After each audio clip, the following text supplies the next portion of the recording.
I request everyone to be seated.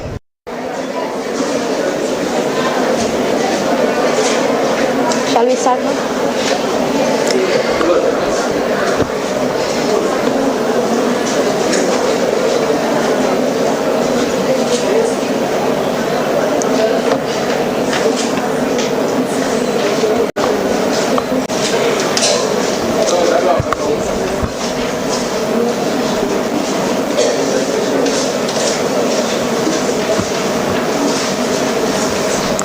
Well-behaved women seldom make history. A very good morning to everyone present here. On behalf of Rajalakshmi Institute of Technology, it is my honor and privilege to welcome you to this very special celebration of International Women's Day. Today, we gather to commemorate the resilience and contributions of women around the world. As we embark on this journey together, let us reflect on the progress we have made, the challenges we have overcome, and the boundless potential that lies ahead. Let us ignite this spark of change and honor the remarkable women who have paved the way for progress. Welcome to International Women's Day 2024.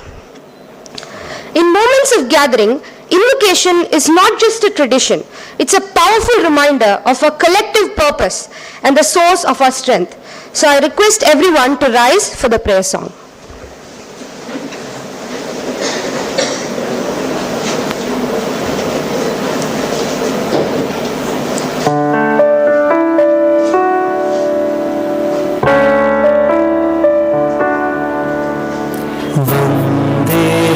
शारदां विशारदां ज्ञानदां वरदां वन्देऽहं शारदां विशारदां ज्ञानदां वरदां वन्देऽहं शारदां विशारदां ज्ञानदां वरदां वन्देऽहं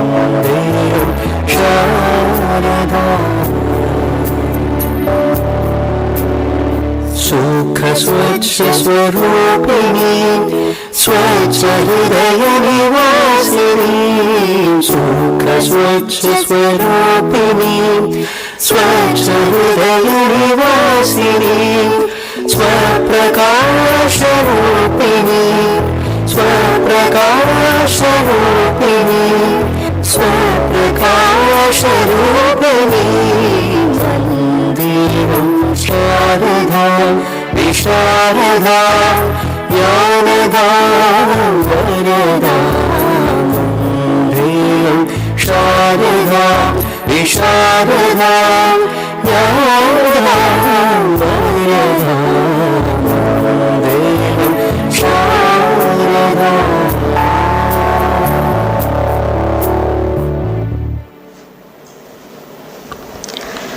Thank you. I now call upon Akila from CSBS department to take the stage.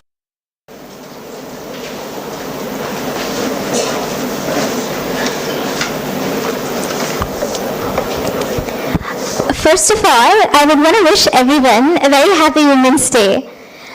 150 years ago, the world was not what we know today. And no one just snapped their fingers, after which women got all the rights and freedom that we enjoy today. It was a gradual change that all the women and men together fought for. Women deal with an absolute conflict between their biological clock and the career clock. And indeed, it is our responsibility to bring in an environment where women feel motivated to contribute in. I'm surely excited and extremely optimistic to share that future is going to be an exciting place, and in specific, it is going to be an exciting workplace where caregiving and breadwinning would be equally respected. International Women's Day is not just a day to be celebrated, but it is a day to inspire, educate, and challenge ourselves to contribute and continue breaking down the barriers that we face. And our agenda for today is packed with inspiring speakers, thought-provoking discussions, and opportunities to network and share experiences.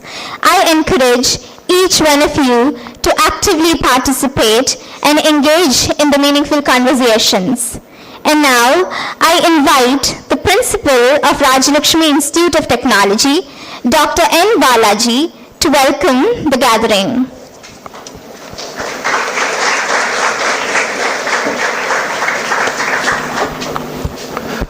Good morning. Yeah. I'm an odd man out. Bear me for 5 minutes. Okay. Ladies and gentlemen, good morning again. I stand before you today with immense joy and gratitude as we gather to celebrate the remarkable occasion of International Women's Day. This day serves as a global reminder of the incredible achievements and contributions of women throughout history. I am honored to welcome Dr. Mrs. Thangan Meganathan, the guiding light and chairperson of Rajalakshmi Institutions. Welcome, ma'am.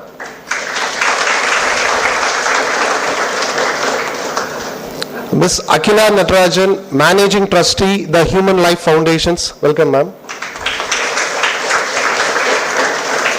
Dr. Sujata Velan, consultant psychiatrist, Kaveri Hospital and Gericare Hospitals. Welcome, ma'am. Mrs. Janti Harinath, talent management at GMM Co. Caterpillar. Welcome, ma'am. Mrs. Casturi Suresh, assistant vice president, Standard Chartered Bank. Welcome, ma'am. Mrs. Bindu V, senior manager at Cloud First Design, Accenture. Welcome, ma'am. And our Dr. Apurva Harishankar ma'am, Chief Operating Officer, Rajalakshmi Health City. Welcome, ma'am. So, just 2 minutes about the theme of this International Women's Day. This year, we are fortunate to align our celebration with two significant themes. The one is, usually two themes will be announced in globally, one by International Women's Day site, another one by United Nations. This year, the IWD, the International Women's Day website, announced the theme as Inspire Inclusion. And the United Nations official theme is Invest in Women, Accelerate Progress. These themes resonate deeply with the values we hold dear at our institution, a commitment to inclusivity, empowerment and progress. The theme Inspire Inclusion encourages us to reflect on the power of diverse voices and perspectives.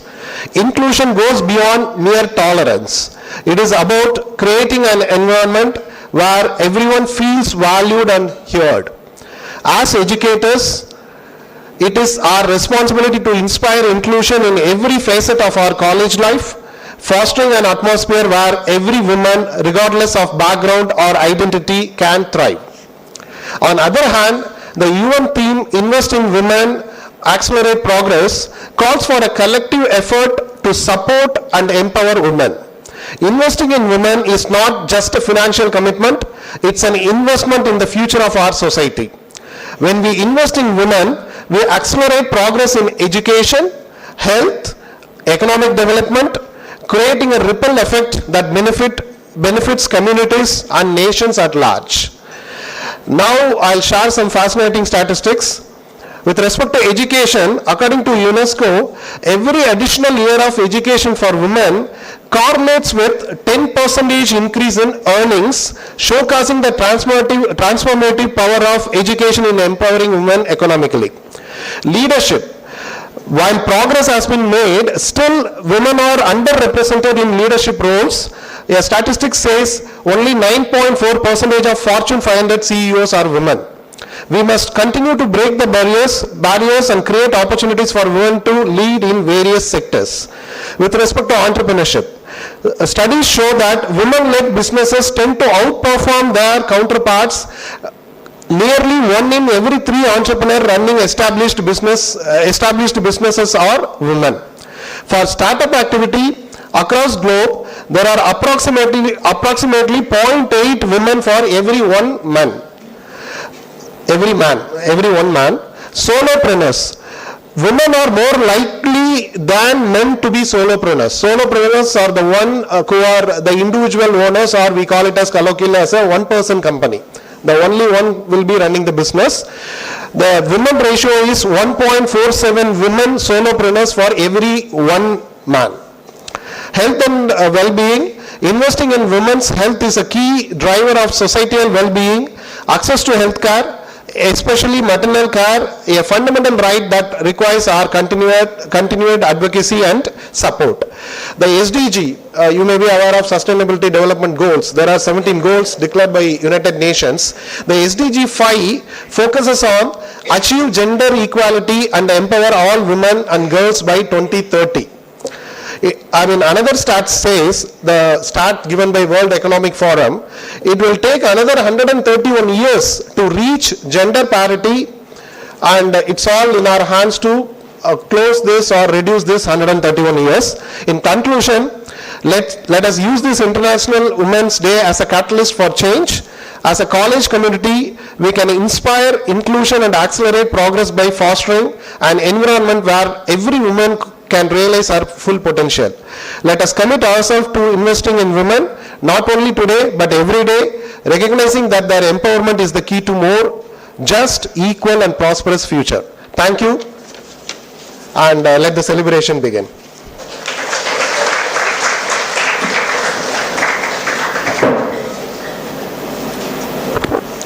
Thank you, sir, for that warm welcome. I now invite Ashwin Raghunathan from CSE department to take the stage.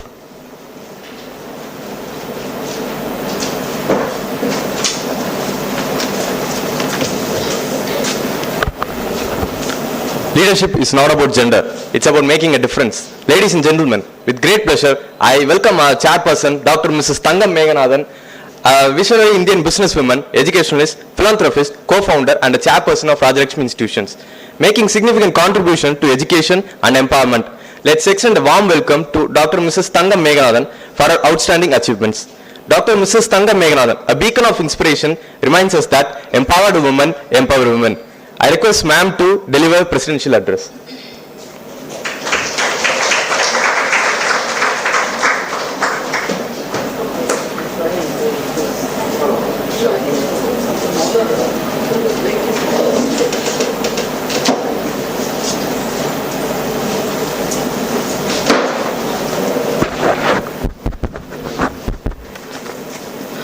A very warm good morning. A very happy Women's Day to all you young girls who are seated here, as well the achievers who are on the stage. The principal, Rajalakshmi Institute of Technology, and other members present here. It gives me immense pleasure to be part of this event, as always. But recently, 22 years back when we started celebrating the kind of thoughts that I had, and over a period, always experience adds to your, adds or changes your opinion a little bit. And Women's Day is something that is like, it's good. I find a lot of jubilation. The young girls out there, you all think that this is something that is exclusively, we are privileged to have this day or something like that. But what does this mean to you? There should be a little reflections on why are we being celebrated? Are we being celebrated, or are we being given a kind of a special attention? What is the need for us to get attention? Now, there is a theme that says inspire and inclusion. Inspire and inclusion. How do you get yourself included in anything that is going on? If you want to get yourself included into your professional life, if you want to get included into a particular society or a particular forum, is it okay now? Yes. Yeah. Inclusion particularly means like you need to, if you aspire to include yourself in a particular thing, you should measure up to that particular forum. Right? In case you want to be included into work arena, whatever work arena that you want to go to, are you equipped for that? Are you good enough for that? Or you want to be included in say a particular exclusive club, then that exclusive club may want some certain parameters to be in place and என்னப்பா இல்லையா என்னாச்சு இது ஓகேனா okay. This is how I mean inspire and inclusion and invest in women and accelerate is a very very global phenomenon, like the western countries, your western counterparts, all of them have done very well in their economic progress because 50% of the population too should provide in terms of the economic growth, which is happening in India, I am sure. Where I feel like I would like to just put in a couple of my thoughts, like I would say as far as Rajalakshmi institutions is concerned, I would say this applies to most of the engineering colleges. When there are equal number of admissions in mechanical engineering, automobile engineering, chemical engineering, girls like to just come and join something like computer science. Or today things have changed so much. Why are you not understanding that manufacturing is no more like lifting heavy weight and sweating it out on that in a furnace or nothing. Things have changed a lot. So much of computing and robotics have come in. So I think the women should start thinking in terms of not being guided wholly, but also use your own thoughts. How do you make your own opinion? You have to read a lot. When you are in school, or now at least you all are in undergraduate program, you all are being given an opportunity to pursue a minor program. See, this minor program, at least you can choose. Supposing you are in computer science, you can choose mechanical engineering or something like a bioscience, so that you are as good as what you know. When you go out of the campus, you will be looked upon for what is it that you can deliver. You can deliver whatever you are good at. So make yourself good at when you are in the campus. Make sure that you make use of the opportunities. Don't think that don't go like I just came here so that I can work in X or Y company and I can go abroad or I can go on site, I get this figure of salary. But think about a long time future. What is it that you would like to do? What is where you would like to make a difference? Because there are a lot of manufacturing companies asking, can you provide women engineers? So think differently. Think your thinking will improve as long when you learn new things, when you understand what is happening around you. And very less occupancy in the leadership space again. Most of the women very happy. You achieved something, you have studied, you're making you're getting a salary of, you have got your economic independence and you are being looked upon as a career person and you are happy with that. But then how do you go into that leadership space? And to go into the leadership space, the people around you in that particular organization or whatever that you are, whether you are working for or in your own family, do you have a leadership role? People should think that you are dependable for giving that role. How do they come to the conclusion that you are dependable?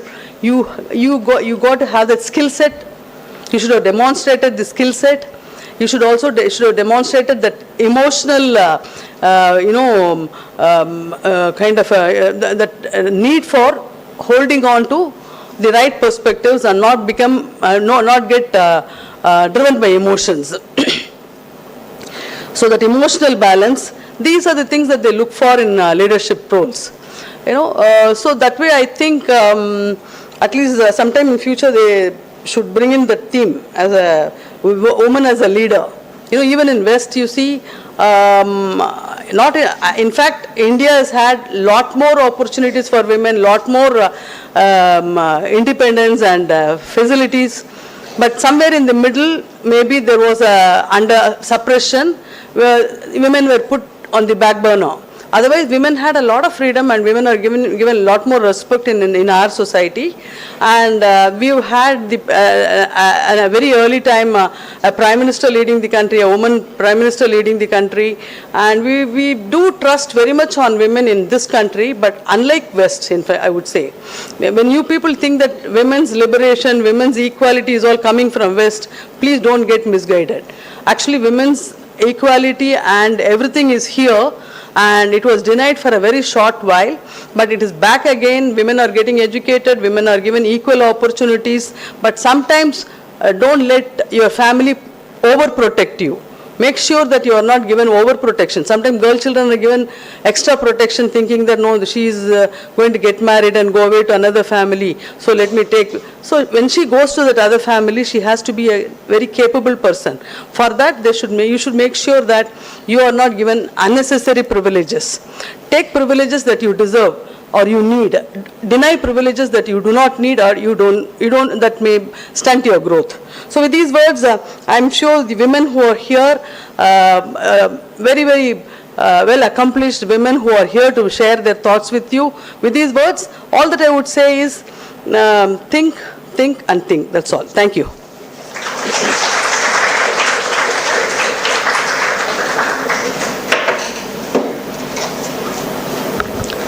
Thank you, ma'am, for your address. You enabled us to think beyond the glass ceiling. Thank you. Poetry is the language of the soul, painting emotions with words and unveiling the beauty of the human experience in its most exquisite form. I now invite Manjula from CSBS department to share with us a poem that captures the essence of Women's Day.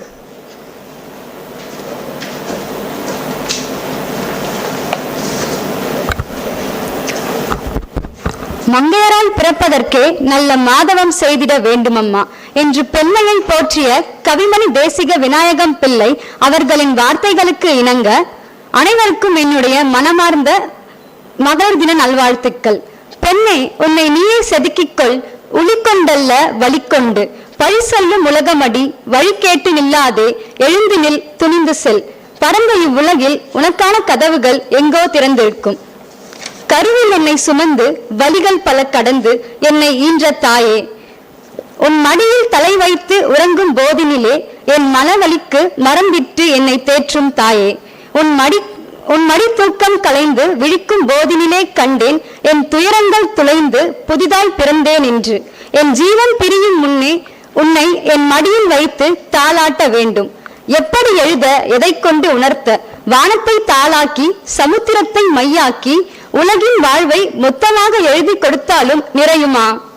அழகு நிலவில் மையிட்ட வானவல்கள் என்னவளின் புருவங்கள், அழகு பூங்காவில் பூத்த புன்னகை மலர் நீயே Ennavale.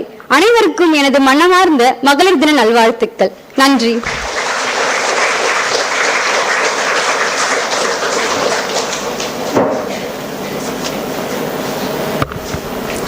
Thank you for that beautiful poem. It truly touched our hearts. I now call upon Jai Vaishnavi from VLSI department to introduce our first guest.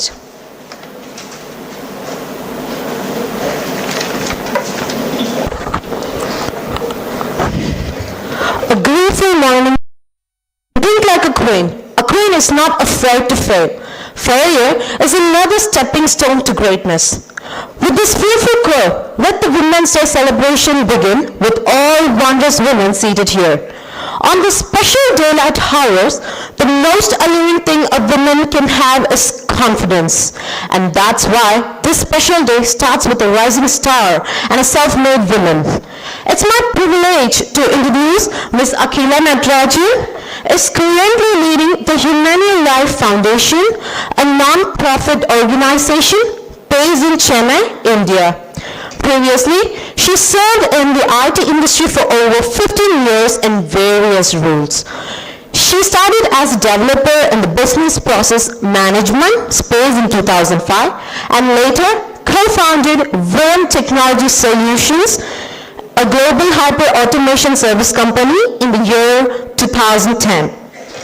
Ms. Akila Natarajan has more than 10 years of experience in design, development, testing and support of BPM project across telecom, insurance, infrastructure, finance and transportation domains.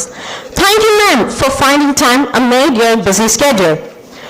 Now, I request our chairperson, Dr.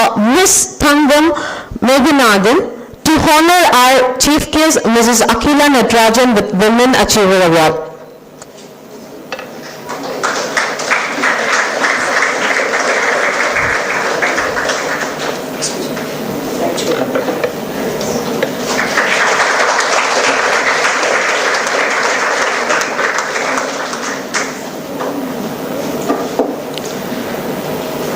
Now, invite Mrs. Akila Natarajan to share her experience with us. Over to you, madam.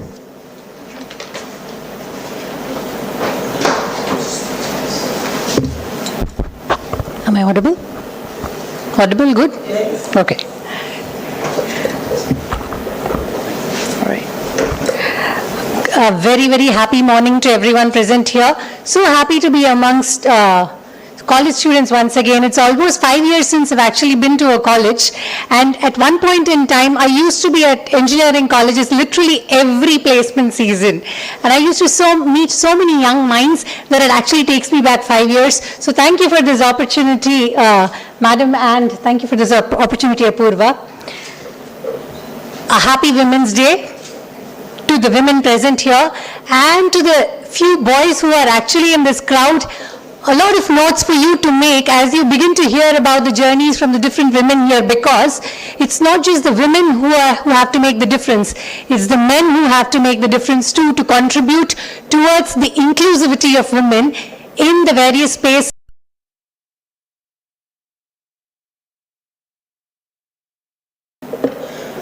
All right, so when I was reached out to earlier to be delivering a speech here and be recognized for my efforts, I thought, what is it that I could share with all of you? I did not want to bore you with a technology-bagged lecture. I had done that a lot in my career, so I'm not going to do that. But what I'm going to talk about here is share my own life story of how my journey of life took me where it took me, and during various stages of my life, what kind of decisions I made to help me get to where I am today.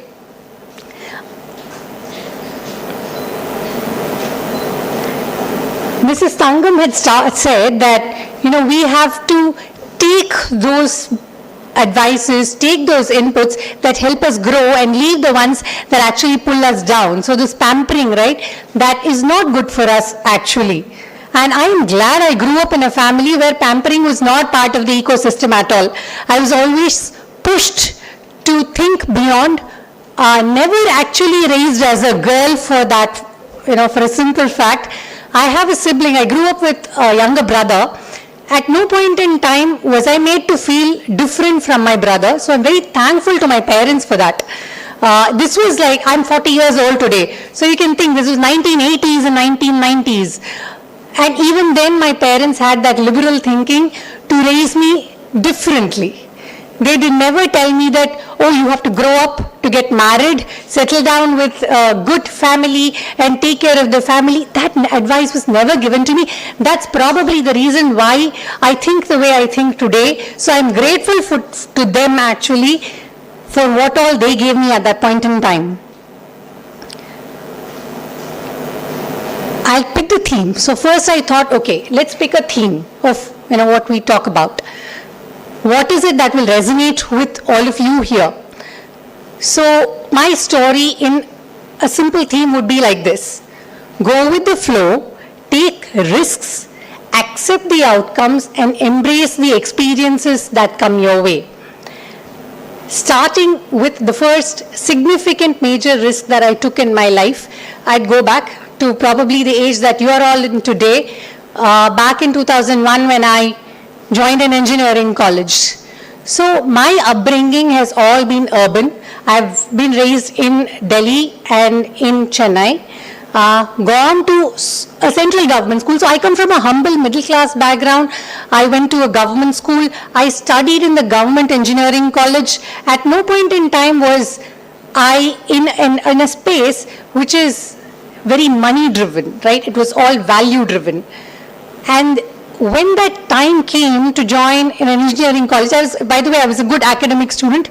I was one of those, there's those toppers in the class and all. If you ask me engineering questions now, I may not remember, okay? I have an electrical engineering degree, but I barely remember anything from that time. So, input for you all, whatever you're learning, please don't limit that to the grades and the books. Please go ahead and experiment, toy with, take those practical in the labs, seriously. They are not just for your grades, they are beyond that. So please do invest time in that.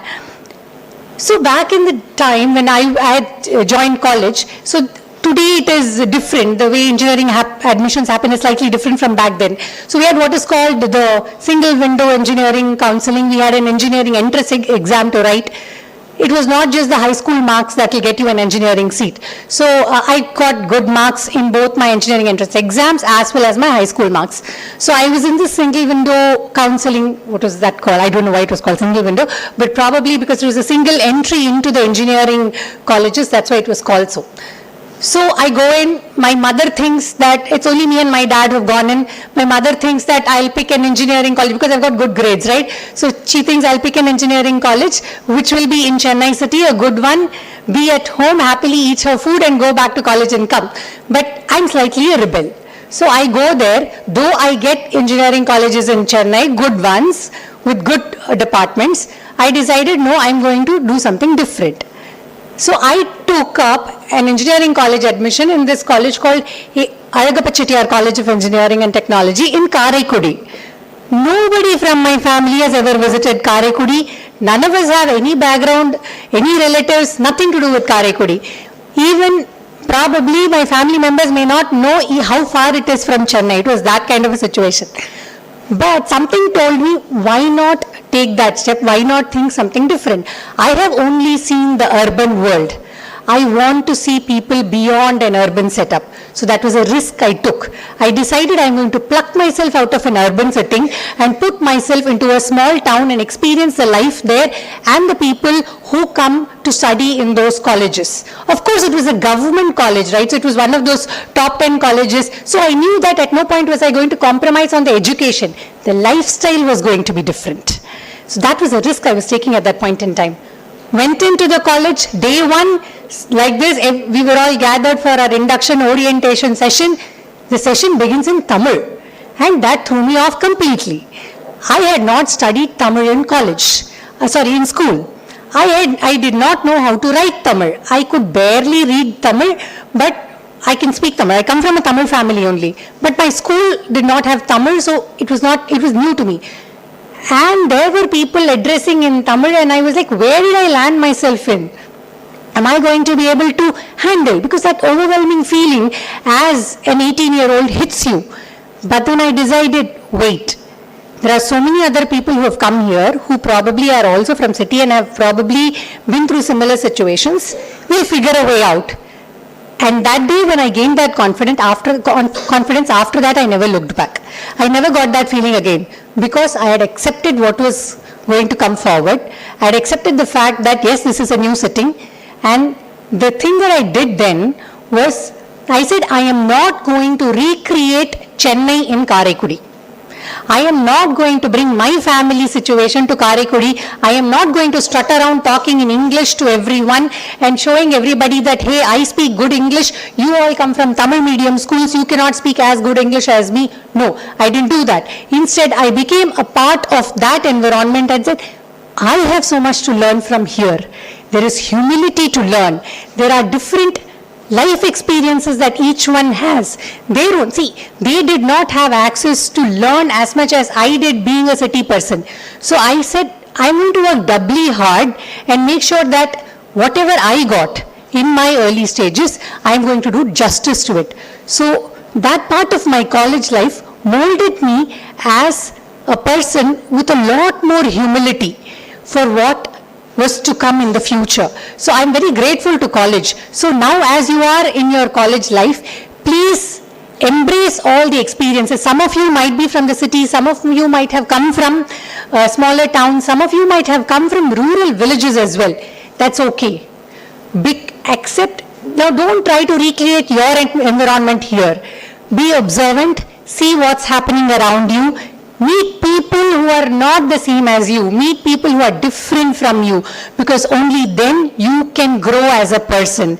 When you enter work, it will help you immensely. So that's the key takeaway I'd want to give you from that stage of my life. Next, moving on.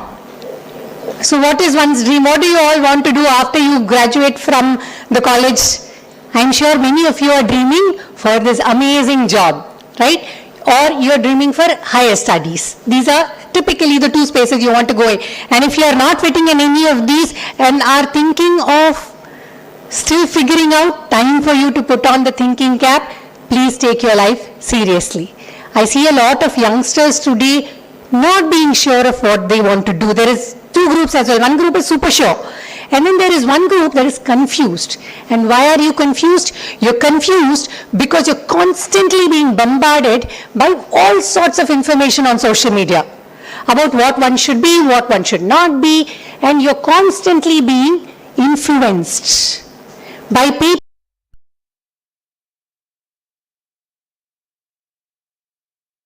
where you want to be, and let nobody influence the goal that you have set for yourself. And if you don't have one, like I said, create one. It is very important. So I got recruited straight out of campus. In college I was placed, and then I was also the placement coordinator, so I learned quite a bit by then. I'm somebody who's always at the forefront of things happening in whichever space I am in, okay? Be it not just academic, culturals, and extracurricular, all of that. So then I enter work. Big company in India, famous, one of the top companies, everybody would be excited, so was I. Entered only to realize that I was going to be put in a 24/7 support role, which was not what I had dreamt of. Now you all would know, right? If I ask all of those computer science students from other departments who are very passionate about coding, you would want to be developing amazing applications for a big client or a company. That didn't happen. I was one of the toppers in my college, and to land into this was like a shock. Reality actually dawns and tells you real life is different. Your dreams can be your dreams, but reality might be different. So I went there. Now there was a clause, okay? I could not just quickly switch over and say, I could have said, okay, I will quit, find another job. But again, that means I had to put my parents through trouble, right? I am a person who's responsible towards my parent. At no point in time did I want to burden my parents with taking care of me. Including, I did not pursue masters.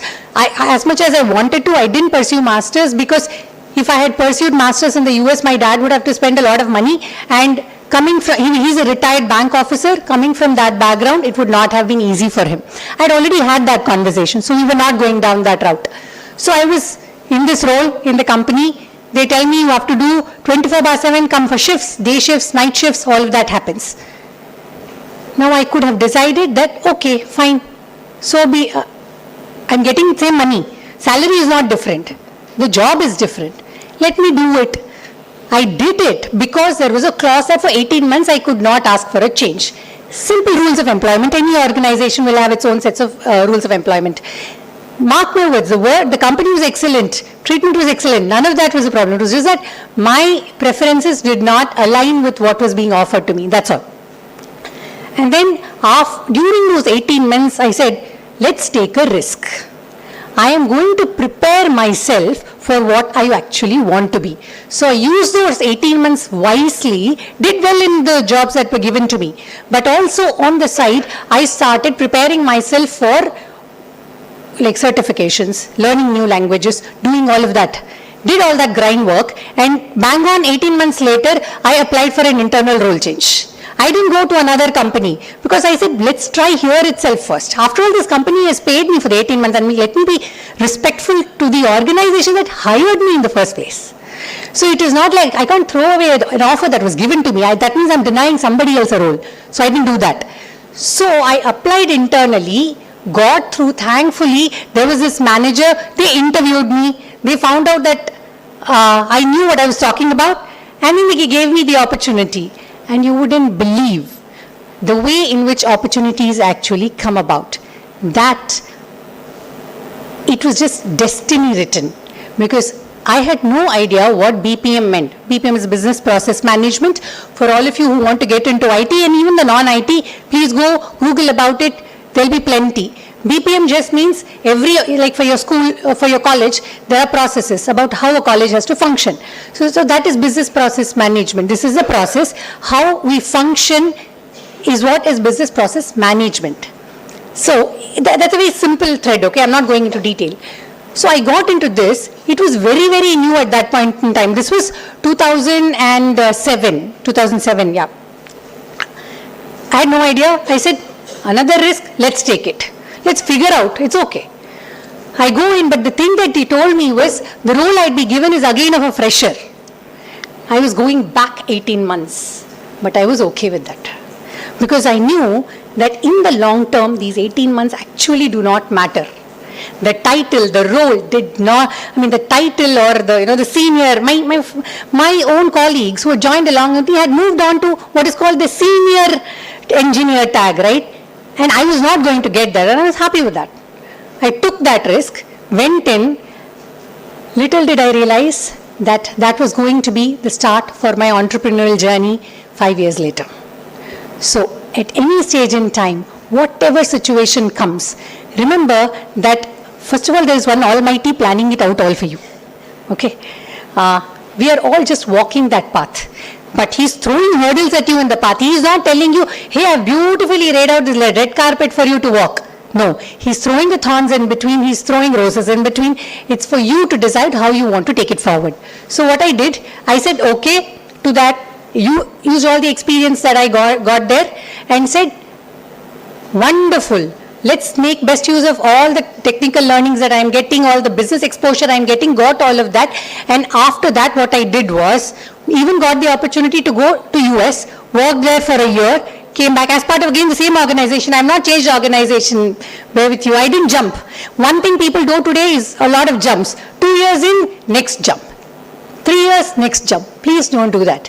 Build your careers. That's very, very important. Cut to the next stage of my life.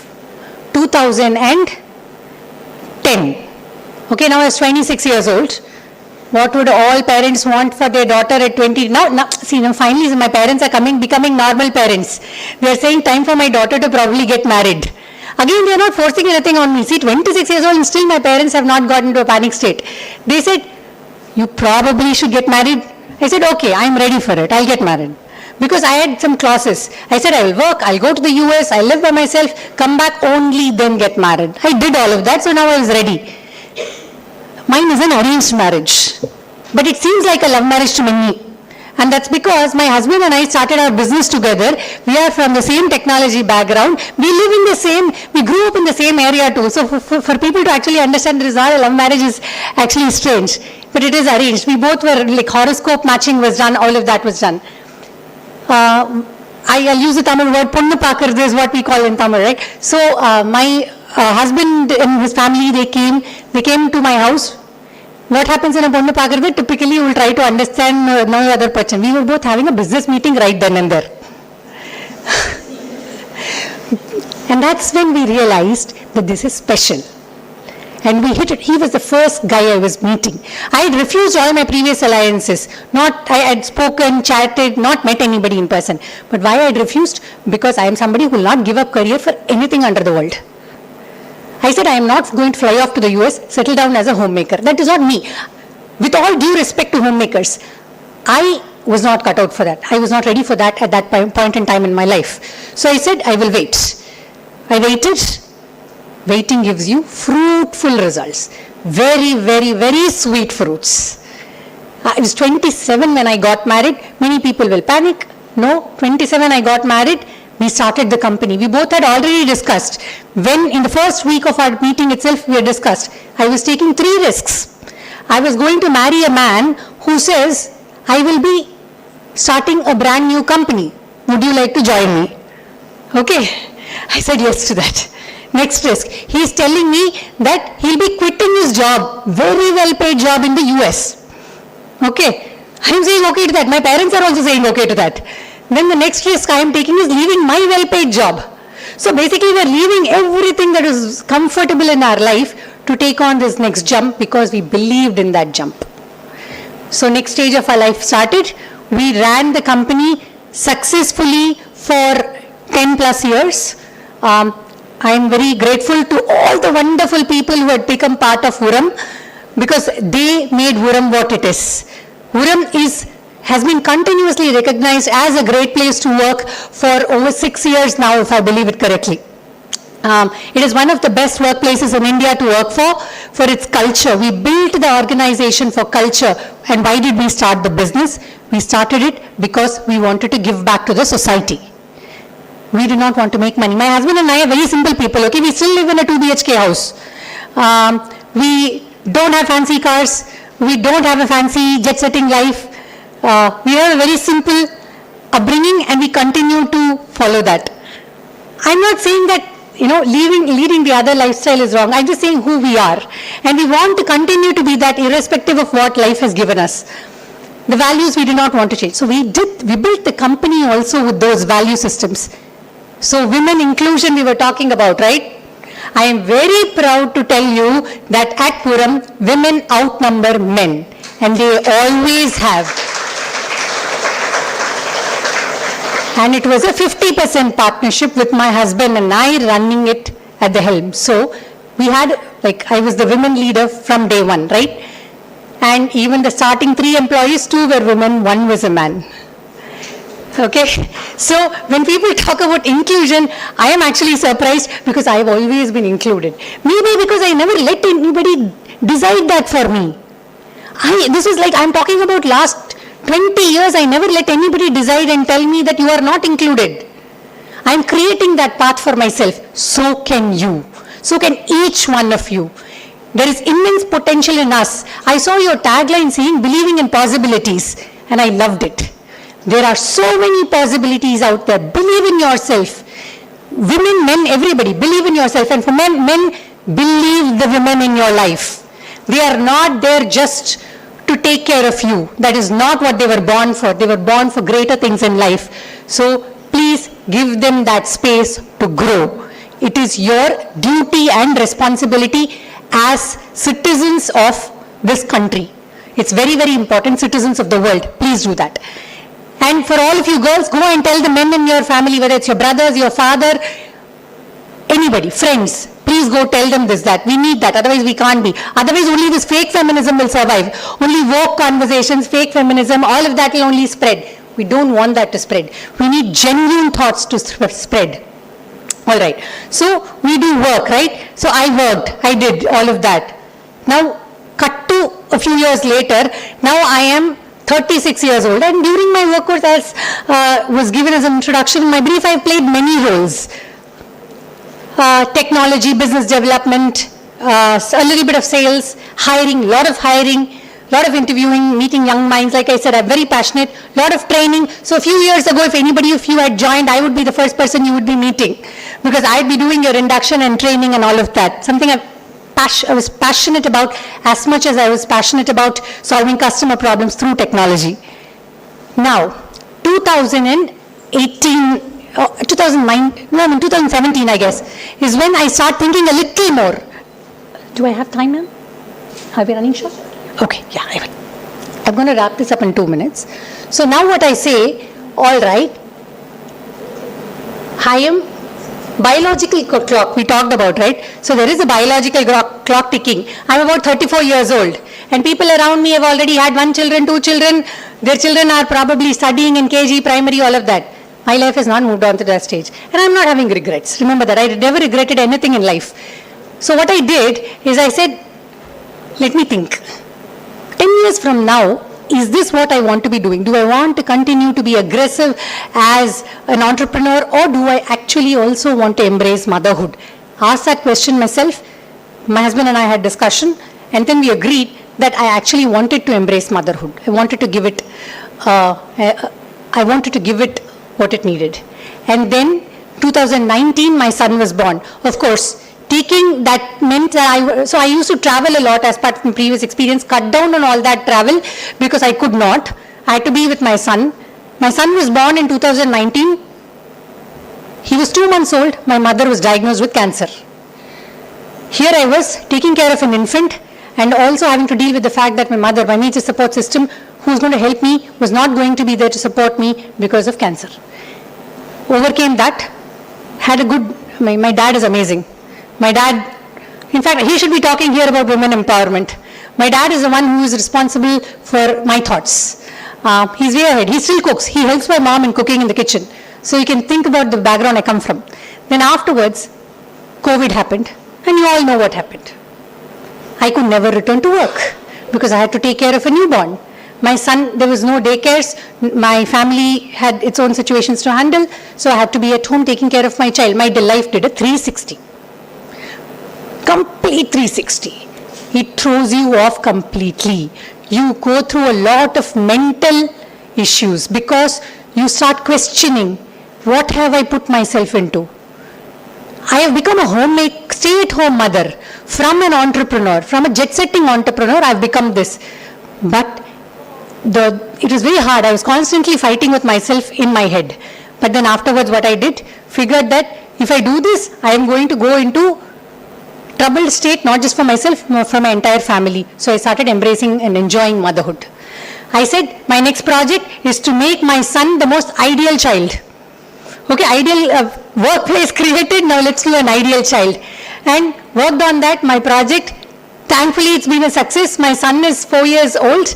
And today, many people, when they look at my son, they say, wow, how did you actually raise him without any junk food, processed food? How does he not know ice cream? How does he not know chocolates? How does he not know what is screen time? So I invested myself into that journey as well. It was a risk I took, accepted what came my way, accepted the outcomes, and embraced the experiences that came with it. Finally, in 2022, we had sold our company. So we sold our company, so there was no question of me going back into IT at that point in time. I started working for our non-profit foundation. I started running our foundation. It's on a part-time basis that I take care of the work. And please look up, the website is thehumane.life.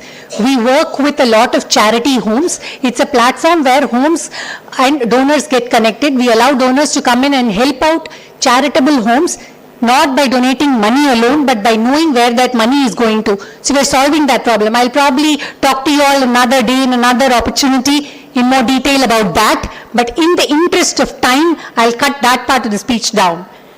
I stuck to more on the first half because that's more relevant to all of you, but please, as you move on in life, embrace all the stages that come your way. I embraced non-profit. In fact, as a 20-year-old, I had dreamed of giving back to the community. I wanted to work in non-profit. And that dream realized 20 years later. Who knows? God has so much written for you, and let that happen to you. It's in your hands. So believe in the possibilities, believe in the future that is written for you. You make your future happen. Thank you very much, everyone, for the opportunity.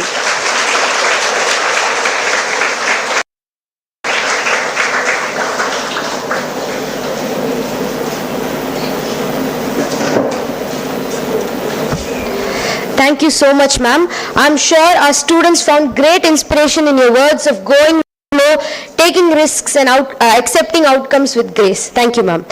I now invite Sanjay from CSBS department to introduce our next guest.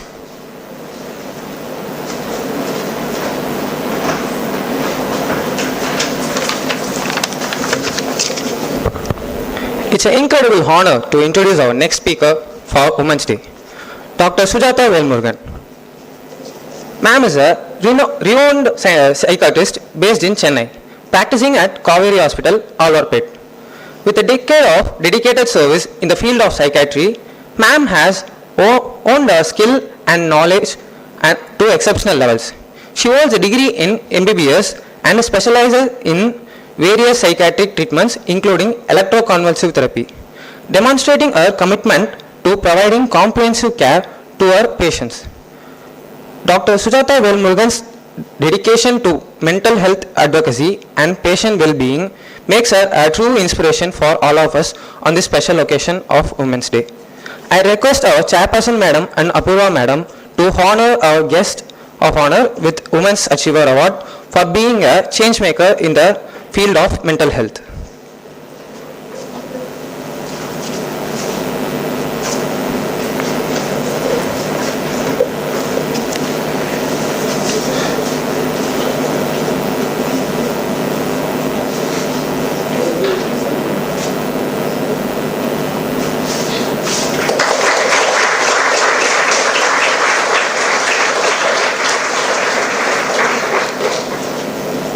Let's welcome Dr. Sujata Velmurugan with our utmost respect and admiration.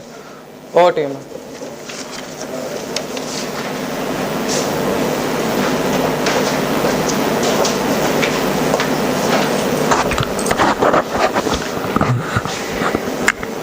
So I see only pen, but no men. Just kidding. Good morning to one and all, and thank you to Mrs. Thangam and Dr. Apurva for this wonderful opportunity. So I don't have much to say because Mrs. Akila has really, spoken about all the points which all of us should really inculcate in our daily life. But as a psychiatrist, I always have this a very friendly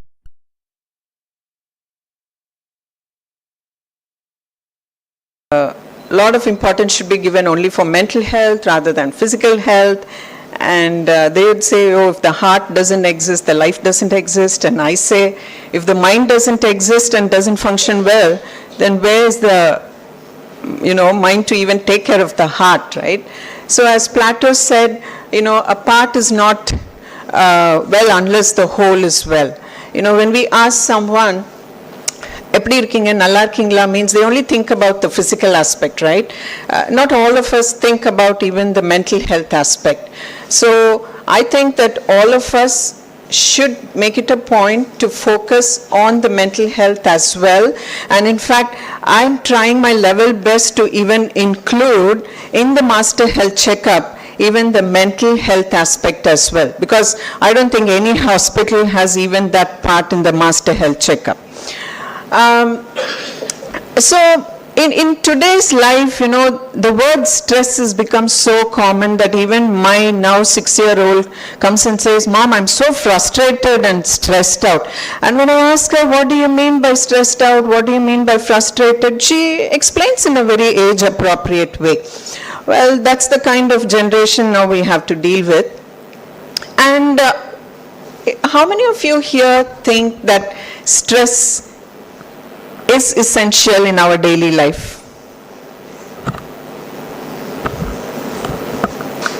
Very few. So the rest of you think that stress is not needed? Well, I belong to this few category who says that stress is essential to an extent in our daily life to keep us going. Why do I say this is because we cannot lead a life without even a little bit of stress, right? So about a couple of years back, I went to a company to give a talk, and there was one boy who got up and said, I'm very sorry to say, doctor, but I have absolutely no stress. So I said, good for you, but if at all you feel stressed out, please take help. And in about 6 months, that company had referred him. So the ability to recognize, what stress does to us is what is very important, and that is to acknowledge that, right? And stress can lead to a lot of situations. Now, the reason I asked you how many of you all feel that stress is essential, that's because I always, compare the stress to the string in the guitar or veena, all the string instruments. A right amount of tension is needed, that string tension is needed when you strum the guitar. Or veena meetumbodhu, you need that certain amount of tension in that string, right? Because if it is too tight, the minute you strum the guitar or veena, the string snaps. Like how we snap when we are too tensed or stressed.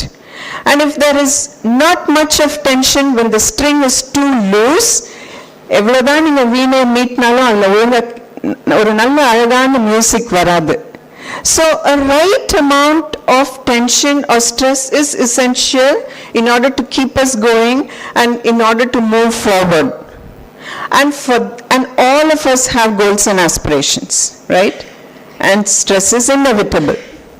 So for all those who said that kind of stress is not needed or not essential, this is one point you have to remember. And the next one is, in order to know what your goals are, in order to achieve your goals, in order to achieve or know what your aspirations are, you need to know about what is your capacity, what is your personality, right? And that means the coping ability, ஏத்துக்கிற தன்மை, and any of the problem solving skills. We only have 24 hours in a day, and we all have bills to pay. We all have responsibilities which we cannot shy away from, right? And for that, and that's where you need to learn to take charge, be ready to allow yourself to fall, and when you want to get up, what are the ways you can get in order to help you to get up. That is important, problem solving skills, right? And so this is what mainly is about in order to know what your potential is. The next one is, we all say that, we should not get angry, we should not feel sad, but I, as a psychiatrist, I would say it's always okay to go through all these emotions. That is normal. It's okay to cry, whether irrespective of the gender. It's okay to get angry. It's okay to feel numb. But when you feel that it's starting to interfere with your everyday life, then that's when you need to seek help, and don't shy away from seeking help. But that does not mean you have to go to a mental health professional. You have your friends, you might have your families, or you might have people in the institution where you study from. So the next point I would always say is, have a tribe of your own.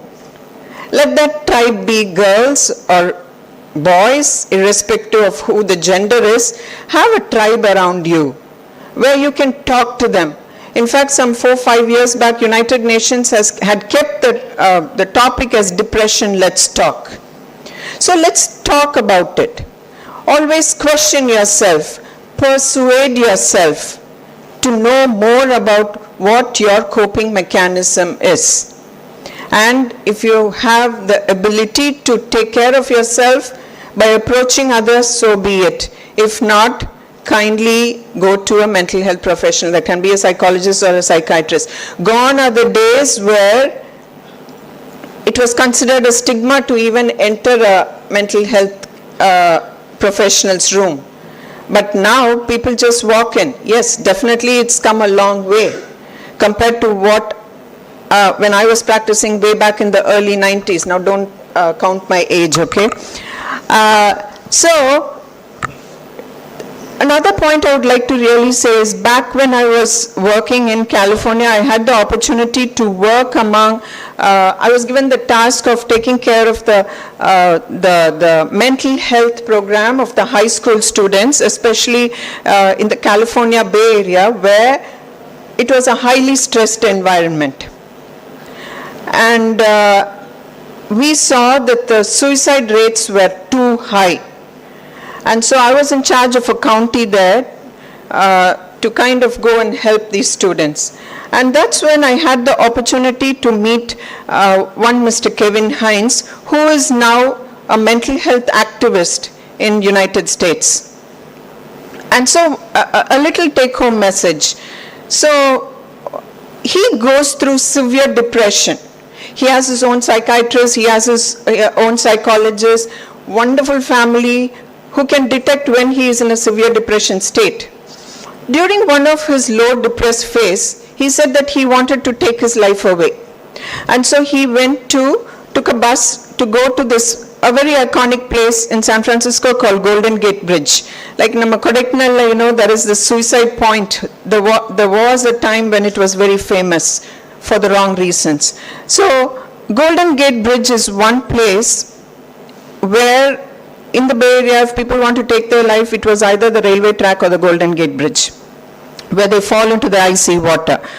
And so Kevin Hines took a bus, he went there, and then when the bus driver stopped, Kevin Hines was like, should I not, in his words. And there people are so stickler for time that the bus driver said, hey, you want to get out or get in? We need to get going. So he went out. And in the Golden Gate Bridge, it's such a busy area, people commuting, the tourists. And so Kevin Hines was pacing up and down. And in his mind, it went on, should I not? And then finally, he decided to take the plunge. But when he took the plunge to fall into the icy cold water, he decided he didn't want to die. But it was too late. but he was quick to think that he maneuvered his body in such a way that instead of his head, his feet will touch the ground.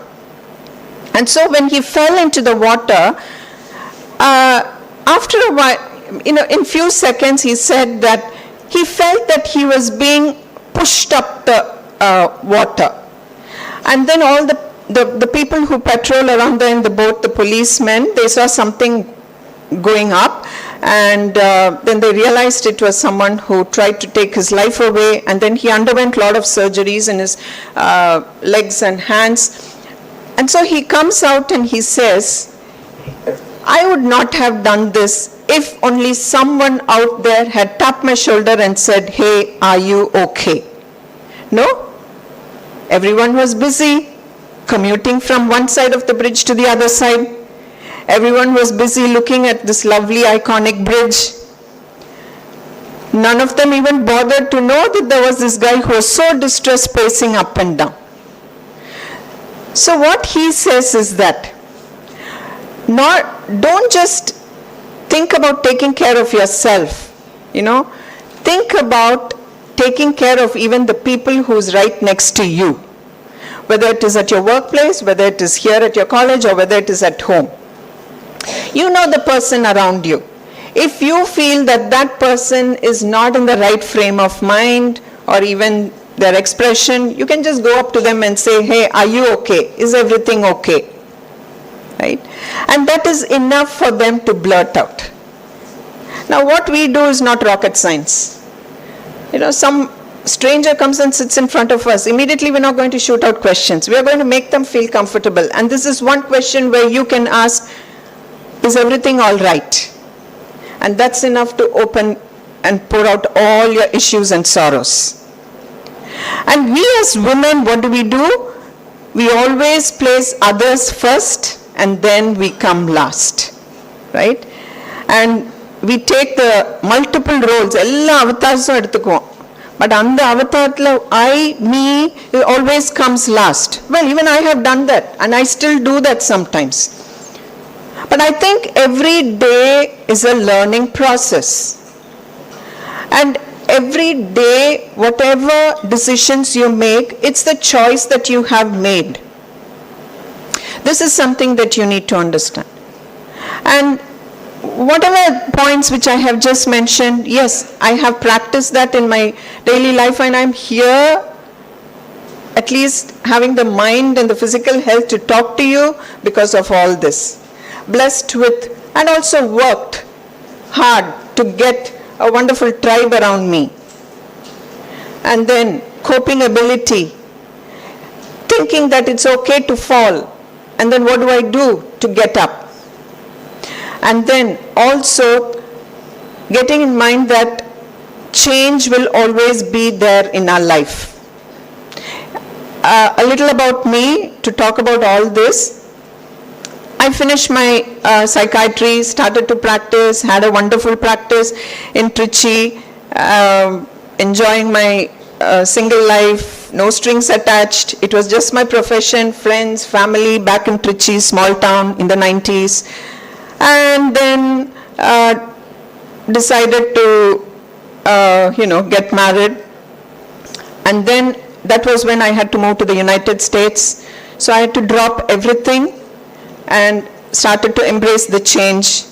And I went back to the United States, and there I had to start the whole process of giving my exams and to get into the college again. And that's when I decided to get into, rather than sit there, decided to get into all the other voluntary work as well as research work. And then what happened was my infertility journey. And that journey was a very painful and a disappointing phase in my life. And I had went through all the highs and the lows. And then that's when I decided and had a frank conversation with my husband. Do I allow this to consume me, or do I think something else? And that's when, with the conversation I had with my husband, I decided, or rather we decided, enough is enough. let's adopt. And to say I'm now a proud adoptive mom to a 6-year-old girl. And then again, yes, we all say, this is ingrained in our culture, age. Oh, உனக்கு 23 ஆயிடுச்சு, oh, உனக்கு 30 ஆயிடுச்சு, right?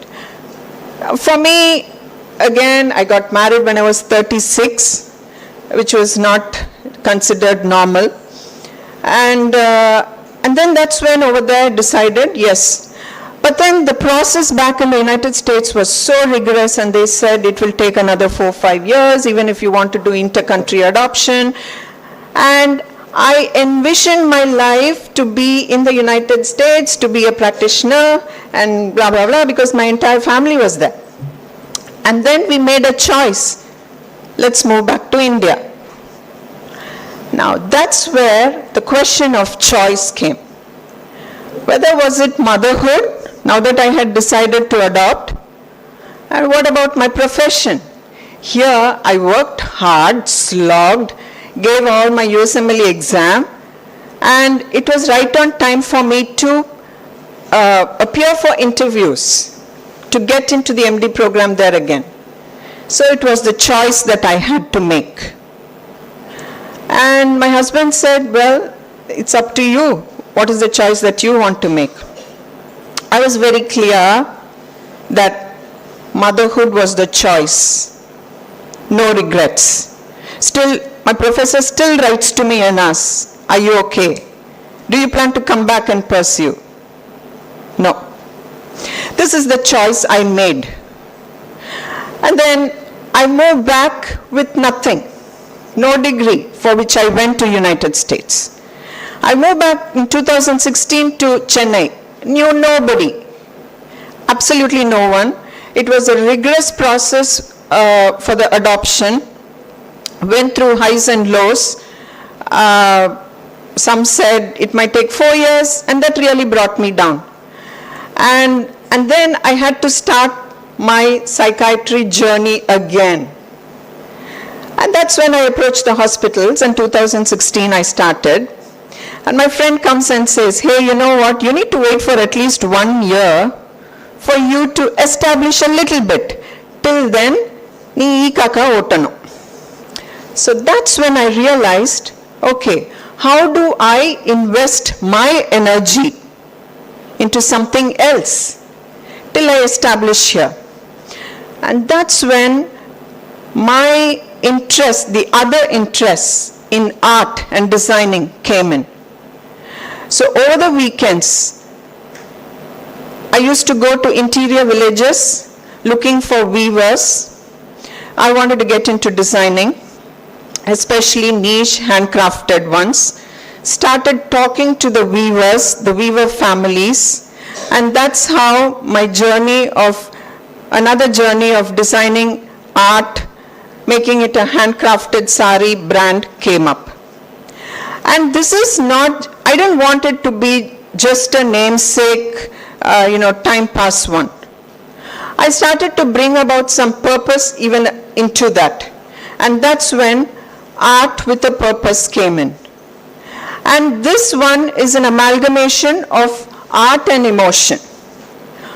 The first 3 collections was all about my journey, right from infertility to the process of earning to hold a child and wanting to be a mother.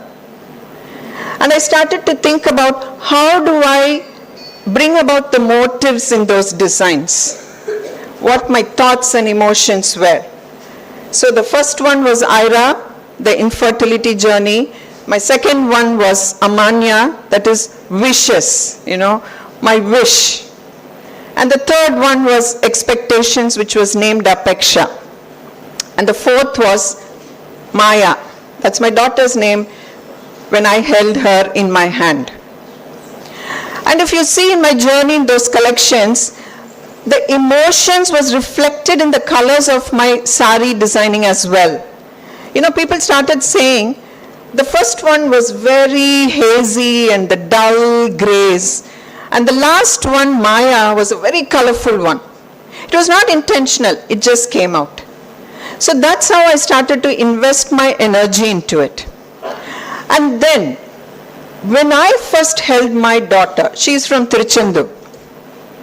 When I first held my daughter, she was 5.5 months old, and I was so ecstatic. This is something I left everything for. Whatever I dreamed. Now this is my another dream. I'm going to build up something else from here. When I first held her in my arms, I took a picture of whatever dress the home had, oversized pink dress. I held her in my arms and took pictures and sent to the near and dear ones, not to all. The immediate reaction was, "Are you sure?"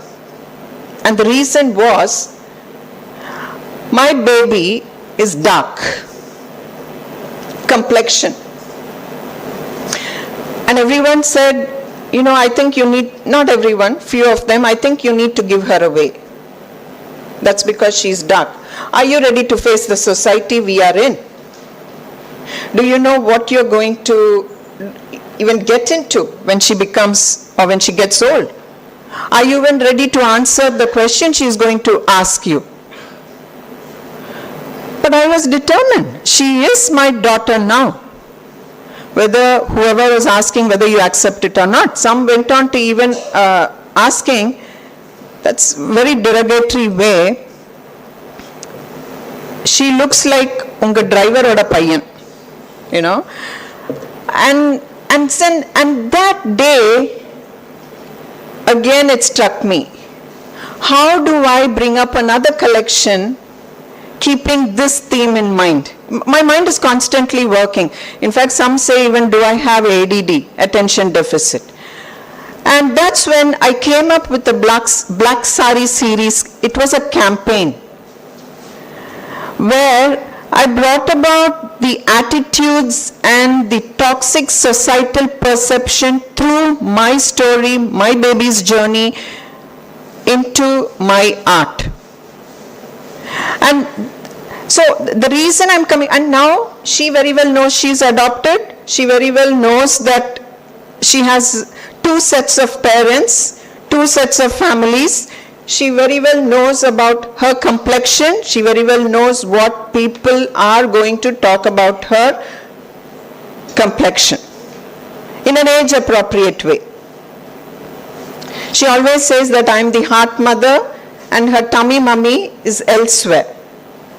She calls me heart mummy, And every time we cut a cake, there will always be 2 sets, a candle for her, and there will also be a candle for her tummy mummy and father. Right from the day one she has come here.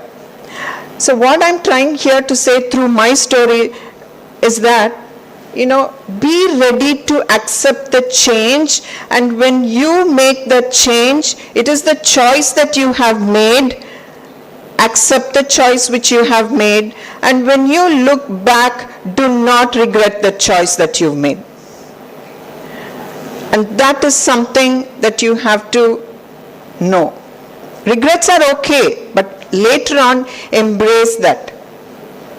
And right from now on, you all must be 18, 19, 20, build your personality. It is so important. It is so important. And I don't know if I'm doing the right thing or not, but that's what I'm doing it for my daughter. Because that really matters. Think of yourself as a bonsai tree. What do we do to a bonsai tree? We beautifully cut it and prune it according to the way we want.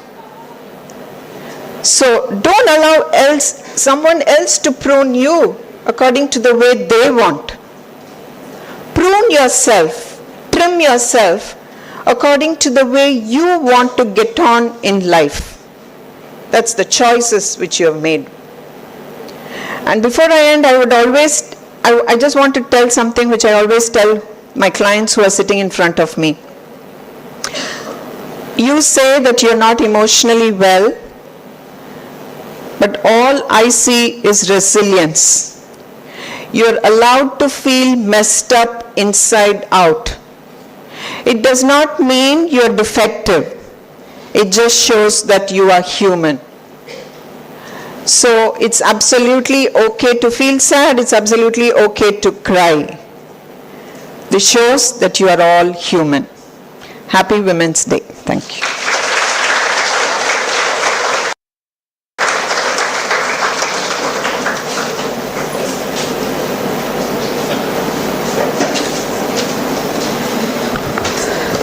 Thank you, ma'am.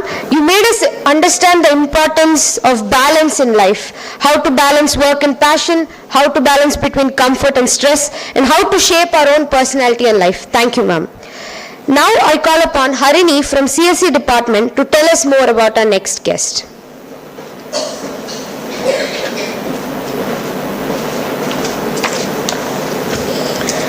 Talent management is not just about finding stars. It's about nurturing constellations where empowering women shines as the brightest guiding light. I consider it as a privilege to welcome all the honorary guests present here. Let's acknowledge the remarkable journey and professional accomplishments of Mrs. Janti Harinath. She is currently working in GMMCO Caterpillar, a CK Birla group of company in talent management. She completed BA on corporate secretaryship from Natarajan College, MA on public management in University of Madras, PGD PM on Personal Management and Industrial Relations in Annamalai University. She worked as Officer PMA in ISA Shipping Limited and GM Baxi & Co.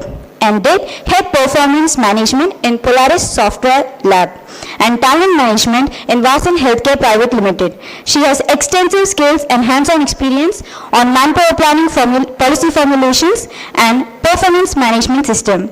We extend a heartfelt gratitude for gracing us with your presence. We are truly honored to have you with us. Thank you, ma'am, and welcome, ma'am. Now I request our chairperson, madam, to honor our chief guest, Mrs. Janti Harinath, with memento for being the change maker in talent empowerment.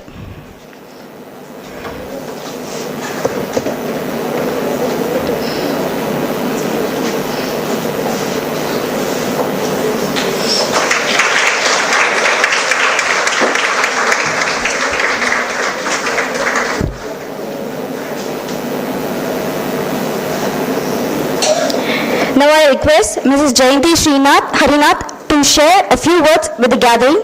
Over to you, ma'am.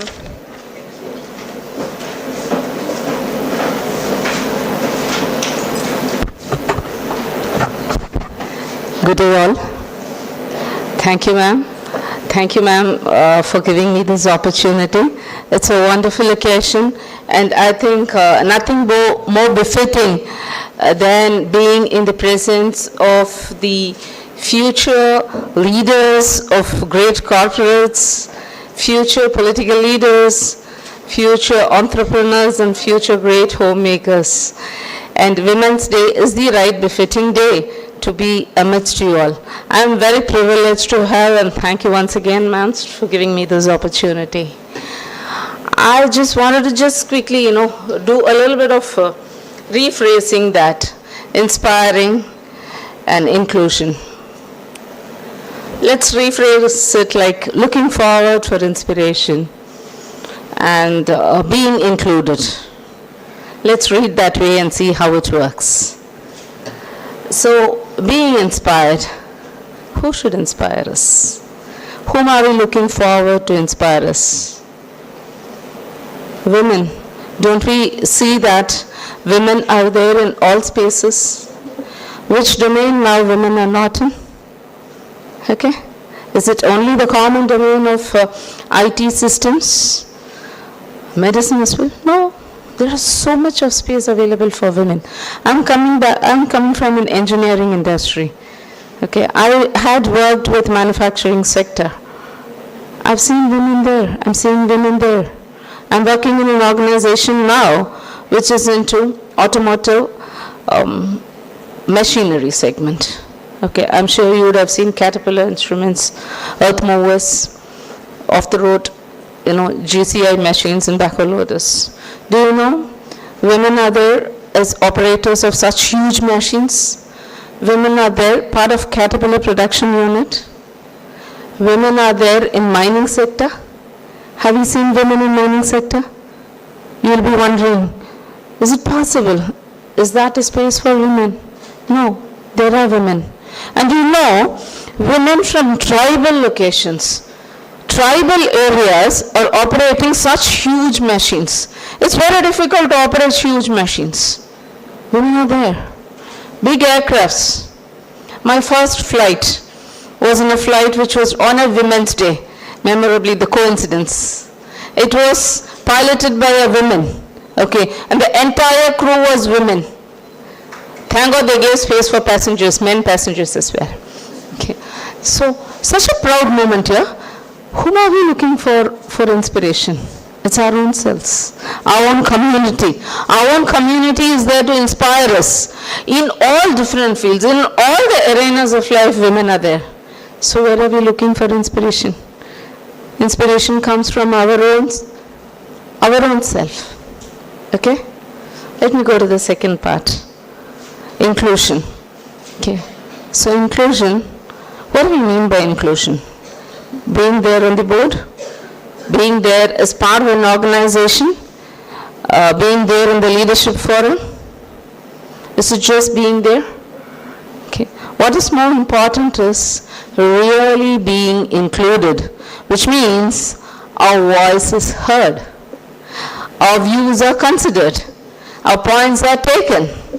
That is when the real inclusion comes into place. Not just sitting in the dais as part of the next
in the universities and colleges is nothing but is going to be a real useful tool for you to upbring yourself in future. So when we are getting into an organization, we need to see what are those skill sets that we require. We are sure necessarily to be aspirational, but when we are aspirational, alongside it has to go with how we equip ourselves. It's more important. Please let us try to understand what is that which is required for my environment. I will upgrade myself. Upgrading skill is the constant thing which cannot change. We need to keep on upgrading. It doesn't end up. If I complete with one degree, complete with one graduation, complete with one certification, that's not the end. Every day is learning, every day is an experience, every meeting is an experience, every gathering is an experience. So we need to try to make the best use of it, learn from each of the opportunity you get, keep on equipping ourselves. Keep on even today, for me it's an experience. I've got about 28 plus years of experience in various industries. But every day, every minute, every speech, every talk we have, every chat we have is a learning for me. Something we learn out of it. In each of the interactions we have opportunity to learn something. So let's keep our mind open, learn and make the best use of it. And we are the inspirers. We will certainly be included. I wish all the best to you all to be included in the future leaders. Thank you so much. Wish you all the great.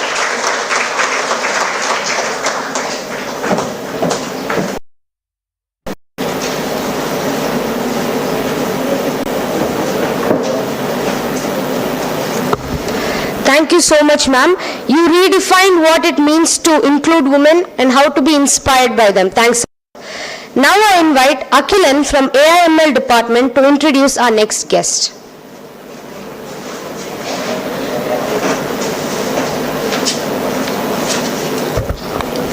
Ladies and gentlemen, esteemed guests and valued members of our institution, as we commemorate International Women's Day, it is a great pleasure that we celebrate the remarkable achievements of the women worldwide, including our esteemed guest, Mrs. Casturi Suresh, Assistant Vice President at Standard Chartered Bank. With over experience in the IT industry, her leadership exemplifies the strength and the resilience of women in shaping the future of technology and finance. On this special occasion, let us reflect on the words of Eleanor Roosevelt. A woman is like a tea bag. You can't tell how strong she is until you put her in a hot water. Today, we know the honor, we are here to honor the strength, courage and determination of women everywhere as they continue to break the barriers and inspire positive change. To all the incredible women in our gathering and beyond, we extend our warmest wishes on the International Women's Day. May you continue to soar the new heights, empowered by your dreams and fueled by your passion. I request our chairperson, Dr. Mrs. Thangam Meganathan and Dr. Ms. Apurva Hari to honor our guest of honor with Women Achievers Award for being a change maker in the banking brilliance.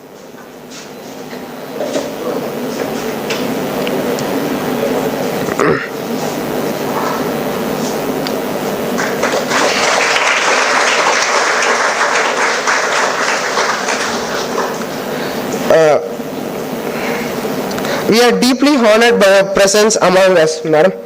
We invite you to share your insights and experience with us on the stage.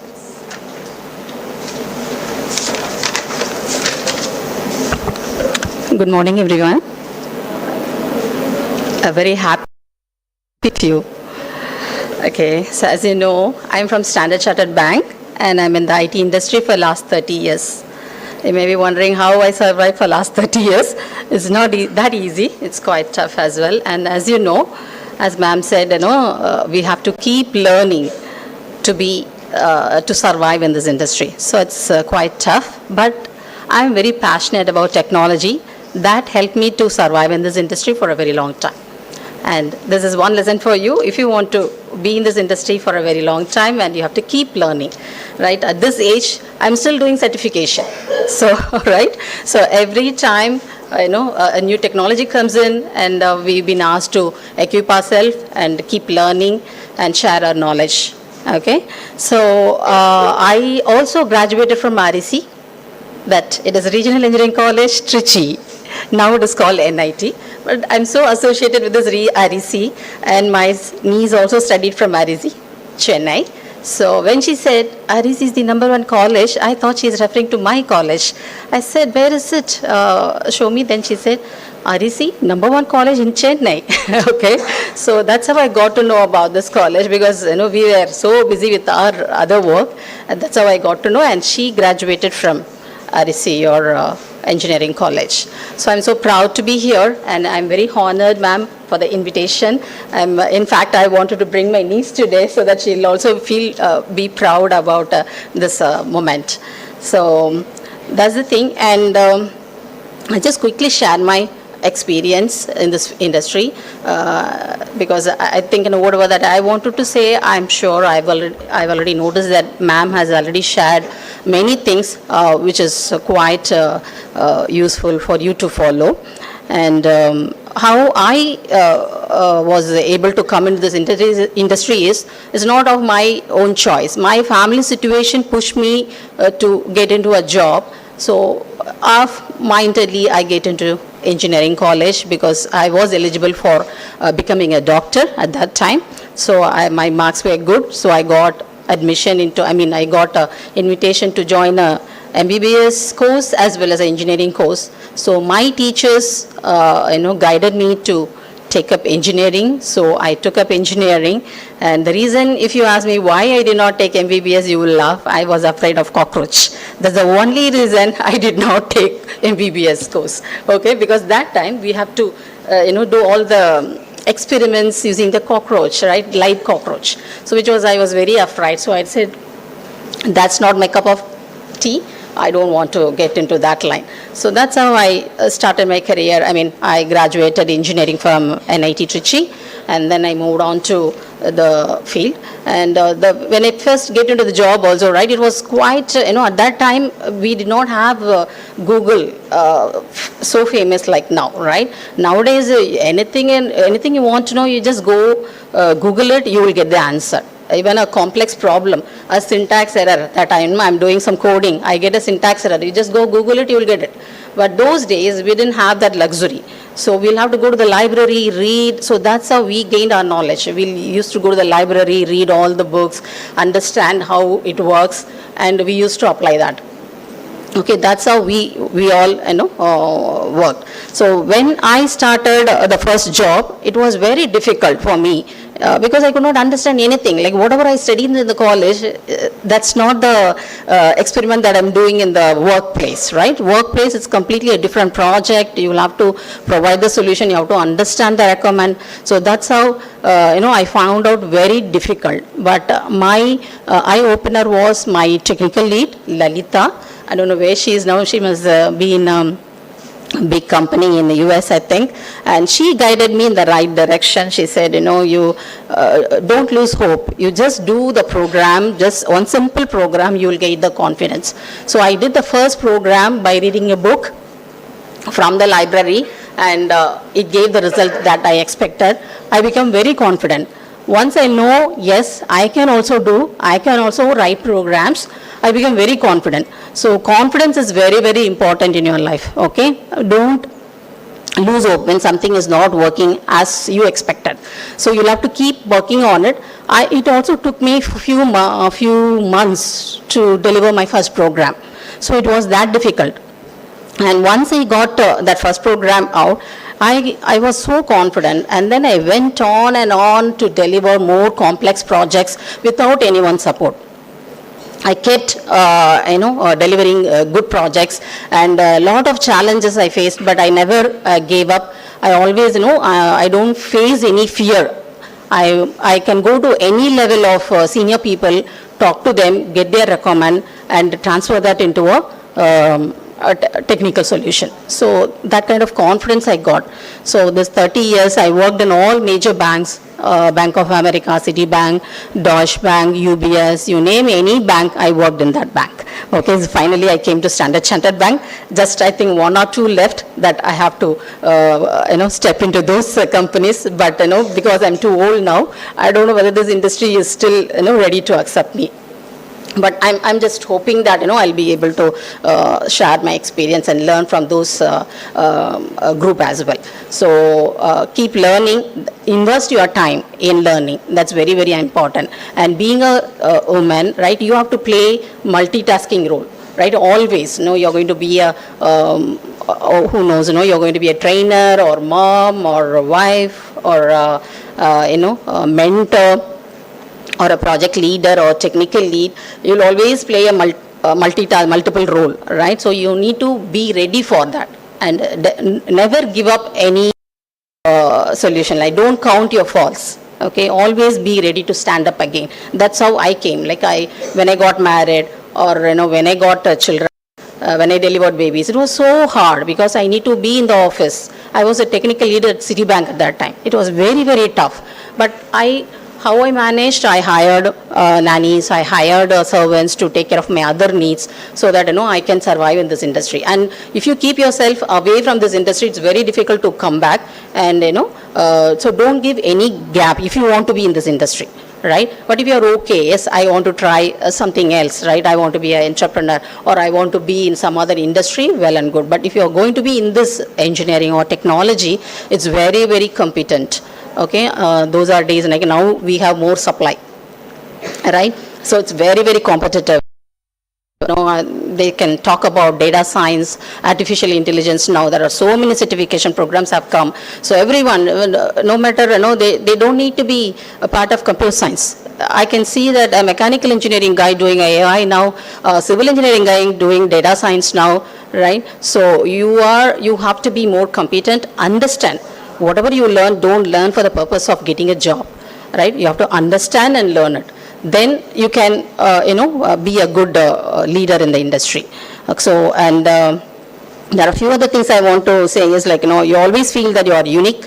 Everyone is special. So, anyone not feeling special about yourself today? Always, feel that you are special, you are different.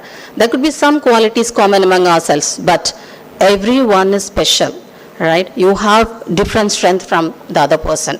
So, first check what is your strength and what is your passion and work towards that.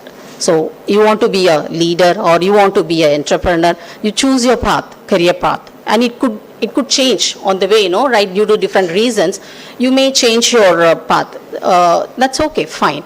But never, forget to get up. Always, stand up again and do what you are supposed to do, right? So be fearless and follow your passion. Don't be afraid of change. Change is the only constant thing in life, right? So be ready, right? Many times, I felt I used to be in a big position. Suddenly they said, okay, one level down. Why one level down? They change your title. Why? Because reorganization happens. Reorg happens in the industry. Okay, they say, okay, ma'am, the same experience, the same salary. Let's say you're a VP, now your role is called AVP. Your mind will not accept that, right? I worked so hard to reach this level. Why I'm brought to one level down? But that is how this industry works, right? They keep, do reorganization, and as you have more people into the industry, they'll have to give opportunities for many people. So they will do that restructuring, and sometimes, to the benefit of the organization, for the profit of the organization, they'll have to do some restructuring. So that requires you to get into certain path, okay, which you don't like, right? But you need to accept that. So don't be afraid of change. And many times I've come one level down and then I climb 2 level ups, right? So that's how the industry is going to be. And break the stereotype, right? As ma'am said, don't think that only the computer science is the future. Not like that. We have many people in this field now. So think of other areas as well, like aeronautics or mechanical or whatever areas where we have less people, less women. So try out everything, if you have the luxury to try out, yes, please go ahead and try out, right? Don't restrict yourself, I just want 9 to 5 jobs. Earlier we thought teacher's job or a bank job is 9 to 5. That's not the case. I can see my relatives in those fields, they are talking, no, I'm working 12 hours, I have to prepare this, I have to do this. So no field says that, okay, it's a 9 to 5 job. So everywhere, you be ready, work smartly, right? Don't do manual things. Wherever you could do, we talk about a lot of innovations and automations now, right? So wherever the manual work is the routine type of work, automated. And something is really bothering, innovate, come up with the new solutions. These days we feel that you kids are now really, really smarter than us, outsmarting us, okay? So you have all the knowledge, come up with innovative solutions. People will appreciate that, right? And you can become, an entrepreneur by innovating solutions, right? You can get the patent and you can be there, right? So that is one thing. And we are always, we should not be, doing what others are asking us to do, right? You be thought processor and then lead others. Just keep that in mind, that I want to lead people. I want to do mentoring. Like, I also like a lot of, doing charity work, but I never got time. So how I do, like, whoever I see in my area, if they need any help, I do that. And in my organization, if anyone is struggling to learn something, I do mentoring, I give training. So those kind of, you are, you can do that. And once you become successful in the industry, whichever industry you are, you give back to the society. Okay, look around the people who are nearer and understand the need and give back to the society. That is how we all live in this world eco-friendly, right? So just so inclusive of women everywhere. We know sports, medicine, engineering, everywhere we are there, right? So you don't have to restrict yourself. Okay, so. And we have lot of helping hand these days. Like, every behind every successful woman, there is a man, right? Like these days, I'm seeing many of my colleagues, husbands, they are helping them, in the kitchen, cutting the vegetables, or dropping them, or getting them a new vehicle. Let them drive on their own to the office, right? So the men in our family are very, very important, and I'm so blessed in my family, like, my husband or my brothers and sisters, they were very helpful. So during my babies were very small, they were very helpful. And in these days, all the organizations, we have childcare, we have, as ma'am said, mental health support. So there are many support that we are providing. So you can succeed, right? If you want to put your heart into it, you can succeed. There is help is everywhere. You don't have to worry at all. What will I do this? I mentored many of my young colleagues, like you girls. So they used to come and tell me, ma'am, I have 2 kids. I cannot come at 9 o'clock. I have to drop them in school. I have to cook. My kid is sick today. So I know the pain, because I was part of that pain earlier. So I understand very well. I give them work from home option. And then we encourage our organization to have childcare. I worked in many companies. So many of the companies had childcare facility within the campus. So any company that did not have, I voiced my concern, and then we made them open new childcare in the facility. So that really helped the people. So they'll come drop the kids in the morning, work, and during the lunch they'll go feed the babies. And I can see that the productivity is so high. When they know that the personal problems are taken care, their productivity is so high. So that is how we encourage all my young colleagues, I encourage them, and they are very, very successful now, and they are very thankful. Similarly, when they say, okay, it's overwhelming, it's exhaustive, and I really can't manage the stress. So we refer them, we have doctors in the campus itself. So they'll provide all the mental, session, mental health session, and sometimes if you are sick, we have what do you call that? Dormitory, right? So they can take rest. So all facilities we are providing in the industry, so in the companies these days. So you guys are, you don't have to struggle much like us. Everything is there. You just have to use the right opportunities to grow. Right? So I think, I've given all the inputs that is required, and I believe you will be inspired, and you'll be confident to take forward your life in a beautiful way. Happy Women's Day to all of you.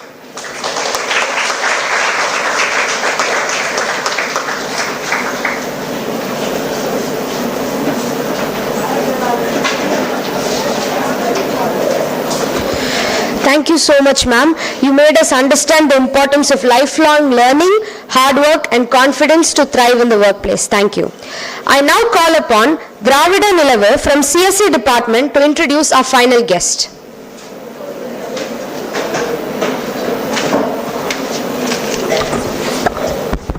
Ladies and gentlemen, I'm honored to introduce Mrs. Bindu Vijayanadan, a leader in data analytics, cloud streams with 18 years of experience in the IT field. She has versatile experience in data engineering across multiple hyperscales, AWS, Azure, along with extremely large-scale program implementation experience in Databricks, Snowflakes, Redshifts, etc. She has submitted a patent for hybrid test validation for cloud work with many Fortune 500 companies for data strategy solutions. She is currently serving as a senior manager at CloudFirst Design Accenture. With a wealth of experience spanning over a decade and a year, her journey in the industry has been marked by a relentless commitment to excellence and a deep understanding of emerging technologies. Today, as we gather here to celebrate International Women's Day, we also came together to mark a special occasion, her birthday. On this auspicious day, I extend a heartfelt birthday wishes to you, ma'am. May your birthday be filled with joy and all the happiness in the world. Your dedication, passion, and strategic vision have inspired us all. Please join me in recognizing Mrs. Bindu's outstanding contribution and welcoming her as a true leader in the field of technology. Once again, from the heart of RIT, we wish you a very happy birthday, ma'am. Now, I request our chairperson, madam, and Dr. Akila, madam, to honor our chief guest, Mrs. Binduja Vijayanadan, with Women Achiever Award for being a change maker in innovative leadership.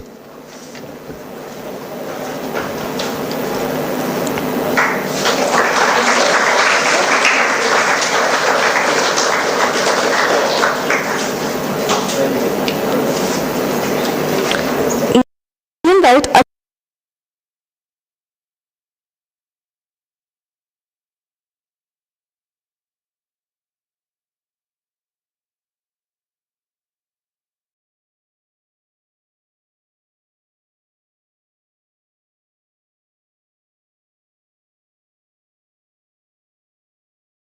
village, right?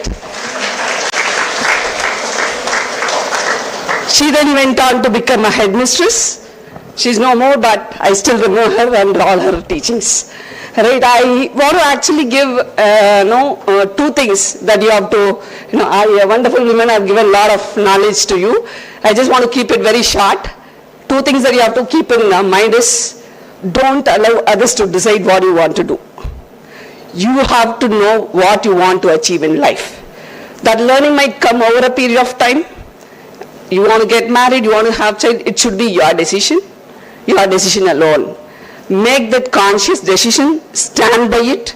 There might be no possibilities, no outcomes, misdirections, branches coming in life, but you still have to think on every situation wisely and decide what you want to do, but still accept any problems, good things, anything that comes away from that decision, right? Stand on it, right? I will just tell one story. There was a girl, right? And there was a businessman who gave some loans to her father, right? That businessman came to the father to collect the loan. He gave options. I want the loan returned in just 5 days. I will come on the 5th day. I will give you two choices. One choice is, I will either forfeit the loan. The second choice was, if you pick another table, I will just marry your girl, right? Only two choices, right? What she did is, she went on, the day came, the businessman came, he said, I want to actually do that under the tree. That is my favorite spot. I want to do it under the tree. She took the businessman there. There was a lot of pebbles. She noticed that the businessman took both color pebbles in a pouch, was the same color, right? So she was asked to pick one pebble, okay? What she did is, she took the pebble, she dropped the pebble accidentally. It was actually not by accident. It was intentionally done, right? So that means that, she cleverly conquered a very difficult situation. Okay, that businessman was forced to forfeit the loan because both were same colors. She dropped it. So if there is something in that pouch, that means that he has to definitely forfeit the loan, right? That means the pebble she picked was, the color that she wanted to choose, right? So this is what you have to do in life. always there will be trials, right? You shouldn't be born by it, you shouldn't be, this by it. You can't cry, right? That's not a problem. No, find out solution. There is always multiple ways to skin a fish, right? So there's always choices. Always make your own decisions, right? Be it a parent or your spouse or your kid or a person who you are traveling with, whatever it might be. Even a simple decision, stand by it, accept the challenges that you come, and always keep learning. There is always the second thing is gap between education and skill, right? We undergo education 4 years. We also do certifications, yes. But what we have to actually do is learn one skill.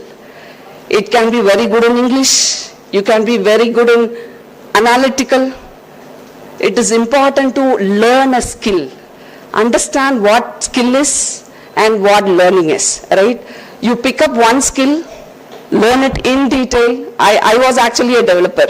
Early days, Oracle was very this, right? So I actually started as a lecturer. 2.5 years I worked in multiple engineering colleges, then went on to become an IT professional. What did I do? I actually picked Oracle. I studied the entire book. I practiced it. I got an opportunity to do the development in one of the smallest companies. I started in the 200-member company. Now I'm an Accenture. But what I actually do every day is don't stop, upskilling yourself, right? There might be trends changing, new things will come up. There was data warehousing, there was big data, there was cloud, Databricks and Snowflake is there, GenAI has come. Everything will keep changing. But one thing that is always it is all in your hands what you want to do. Pick up the skill, shine, rise high above all situations, keep up. Happy Women's Day, and thank you for all of this opportunity, Balaji, and everything. Thanks.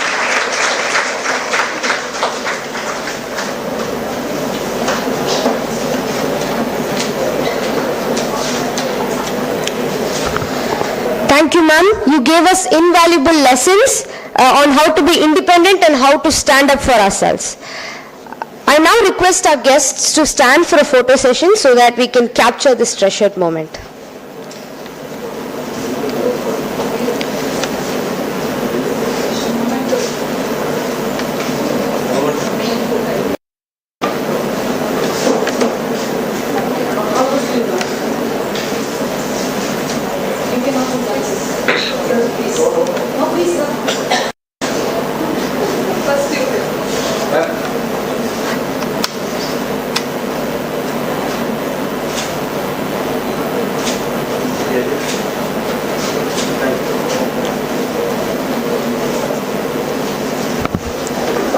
Now I call upon Derry Gabriel from CSE department.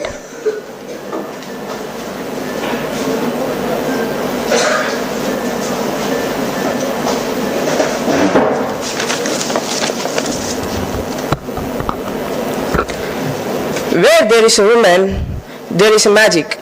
Happy Women's Day to all women here. It is a great pleasure and honor to introduce Dr. Apurva Harishankar, the Chief Operating Officer of Rajalakshmi Health City. And now I invite Madam Dr. Apurva Harishankar to propose the vote of thanks.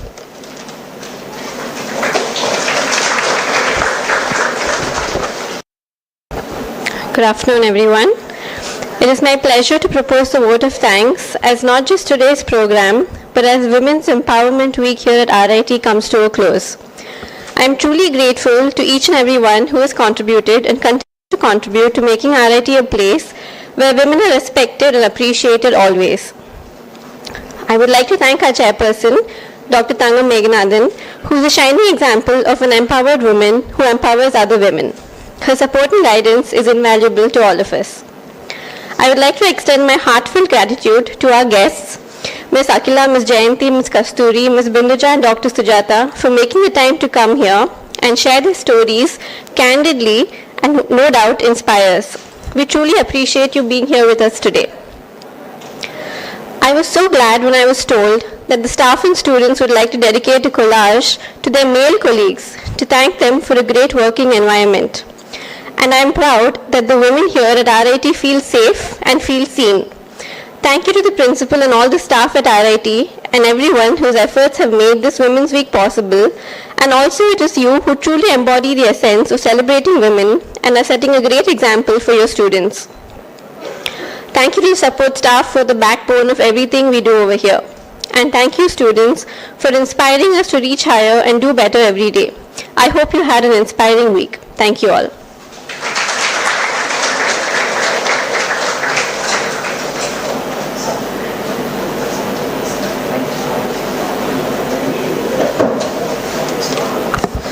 Thank you, ma'am, for that vote of thanks. I now request everyone to stand up for the national anthem.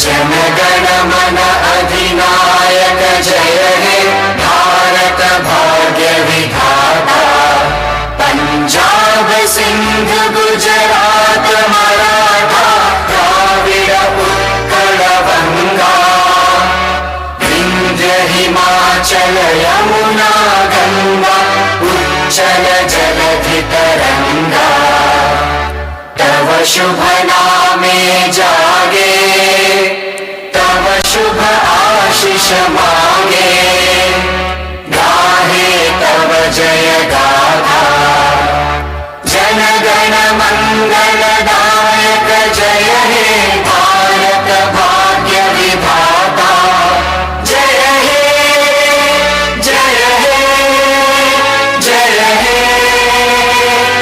जय जय जय जय हे